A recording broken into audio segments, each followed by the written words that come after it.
Yo! Kamusta mga master? So ngayong araw nga master, gagawa nga tayo ng Vietnamese latte. So sa paggawa nga master ng Vietnamese latte, kakailanganin natin ng pin brewer or yung tinatawag na pin coffee maker. So paano nga ba gawin ang coffee maker na ito? Una nga master, nag-grind nga ako sa method ko ng medium fine. After nga nyan master, naglagay naman ako ng tubig ng 30 gram.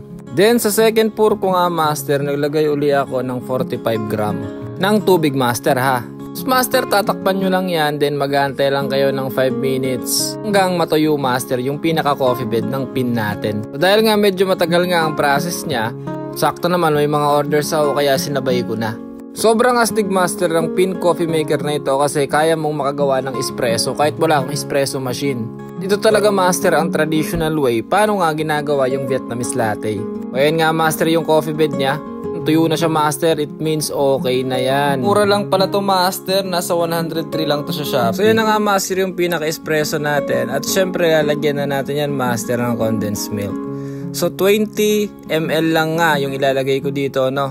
Kasi gumagamit lang ako master ng 12 ounce cup. Pero kung sa 16 o sa 22 dagdagan nyo yung condense. At para nga master mas ma-enhance yung lasa, pampan natin master ng isang vanilla. Ay shy, sa mga bagong sulpot nga pala dito sa page ko, ay shy, papalo naman. Pero nga nyan master, haluin na natin siya no. Tignan nyo naman yan master oh, para talaga siyang espresso no. Marami talagang way para makagawa kayo ng espresso mga master.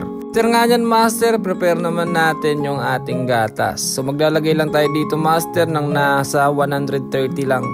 Tapos after nyan master, halagyan na natin yan ng yelo syempre. Ba, excited na nga ako kung anong kalalabasan ng lasa nito. Ano master, try nyo rin ano.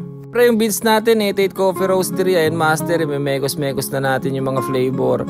Yung espresso natin, saka yung condense. At ganun lang kasimple master, meron na tayong Vietnamese latte. Tignan nyo naman yan master, dagdagan natin na kunting yelo. At syempre master, takpan na natin yan. At syempre, the moment of truth, titikman na natin yan. Grabe master, ang sarap talaga nito. Kaya kung gusto nyong gayahin yung recipe, ay siya.